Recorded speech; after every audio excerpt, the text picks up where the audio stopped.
ser humano se apoia na tecnologia para tentar descobrir e entender o universo do qual faz parte.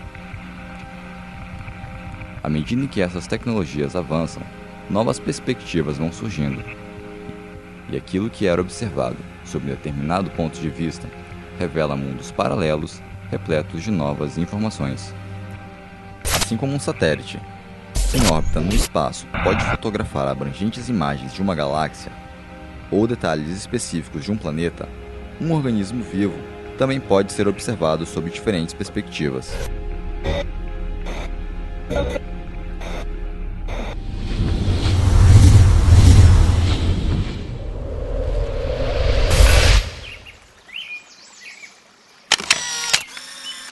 À primeira vista, podemos observá-los ao nível de suas relações sociais e ambientais. Mas para compreendermos a complexidade de seu funcionamento, precisamos ir além e estudar órgãos, tecidos e finalmente chegarmos às células, a base estrutural e funcional de todo organismo vivo. Mas, para se chegar à observação tão detalhada, foi necessário um longo avanço dos instrumentos ópticos. A invenção do primeiro microscópio data de 1590 e é atribuída aos irmãos holandeses Francis e Zacharias Janssen. Através deste tipo de equipamento, Robert Hooke, observando um pedaço de cortiça, notou que esta era composta de pequenas cavidades, às quais atribuiu o nome de células. Mas a estrutura celular só começa a ser descrita a partir de 1833, quando Robert Brown descreve o núcleo celular, presente nas células eucariontes. Células eucariontes são aquelas em que o material genético se encontra rodeado por uma membrana, que o individualiza do citoplasma celular.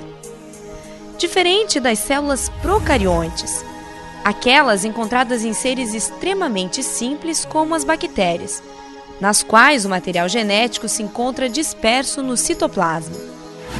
Uma célula eucarionte é formada por 3 partes fundamentais: a membrana celular, o citoplasma, onde estão mergulhadas as organelas, e o núcleo, que contém o material genético. As células vegetais se diferenciam das células animais por serem maiores, apresentarem cloroplasto, vacúolos, parede celular e ausência de centríolos. No citoplasma é onde estão as organelas e onde ocorrem as reações químicas. Os centríolos estão envolvidos na divisão celular. As mitocôndrias realizam a respiração celular.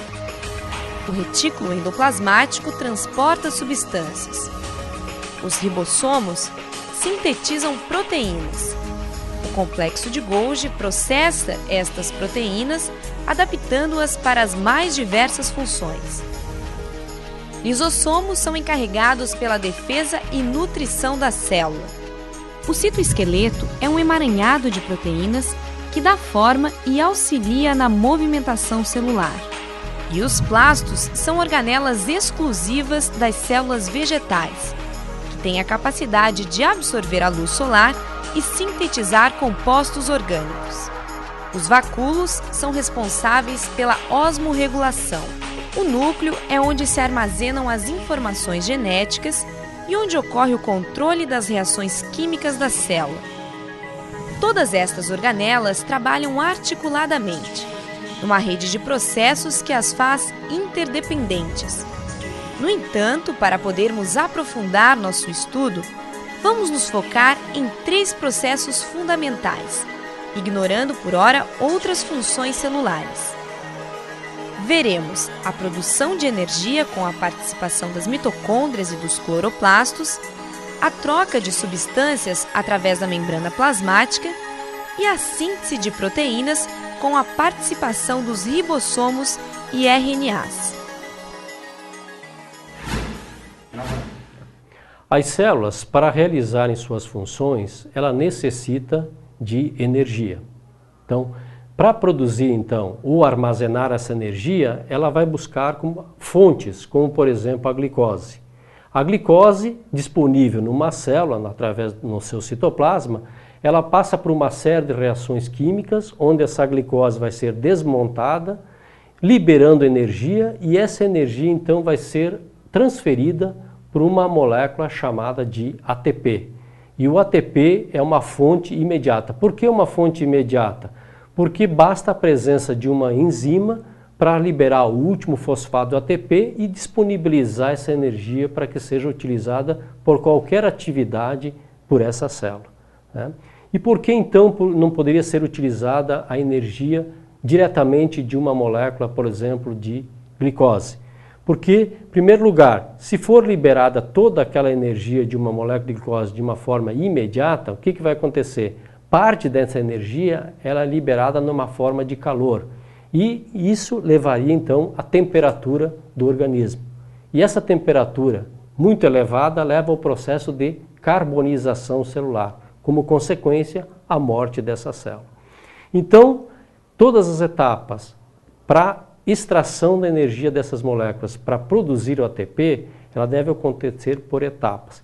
E qual dessas etapas que o rendimento energético é maior? Exatamente no interior de uma organela chamada mitocôndria, que nós chamamos usina produtora de energia. É lá que existem complexos enzimáticos que têm essa capacidade de extrair ou de aproveitar o máximo dessa energia dessas fontes, como por exemplo a glicose, os lipídios e assim por diante.